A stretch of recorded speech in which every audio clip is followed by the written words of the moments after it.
నిర్భయ చట్టం వచ్చిన తర్వాత దేశంలో నిర్భయ చట్టం వచ్చింది కదా.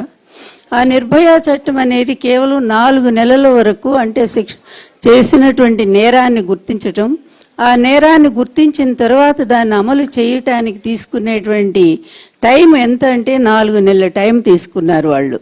కానీ జగన్మోహన్ రెడ్డి గారి పరిపాలనలో మరి ఆయన దిశా చట్టాన్ని తీసుకొచ్చారు. ఈ దిశా చట్టం అనేది కేవలం 21 రోజుల్లోనే శిక్షను, నేరం చేసినటువంటి దోషిని గమనించటం, గుర్తించటం, తర్వాత దాన్ని ఎంత త్వరగా అమలు చేయాలి అనేటువంటి విధానంలో 21 రోజులకి దాన్ని కుదించి ఆ విధంగా మహిళా పోలీస్ స్టేషన్లు, దిశ పోలీస్ స్టేషన్లు ఏర్పాటు చేసి ఫోన్ ఎక్కడ దాదాపు 1.5 మంది 2 కోట్ల మంది మన రజనీ గారు చెప్పాల మంది వాళ్ళు యాప్లు డౌన్లోడ్ చేసుకున్నారు ఫోన్లో.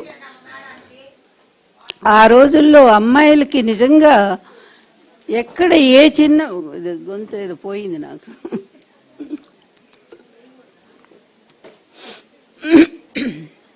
గొంతు పోయింది, నిజంగానే పోయింది. పోయినా పర్వాలేదు, మన సంకల్పం చాలా ఓకే.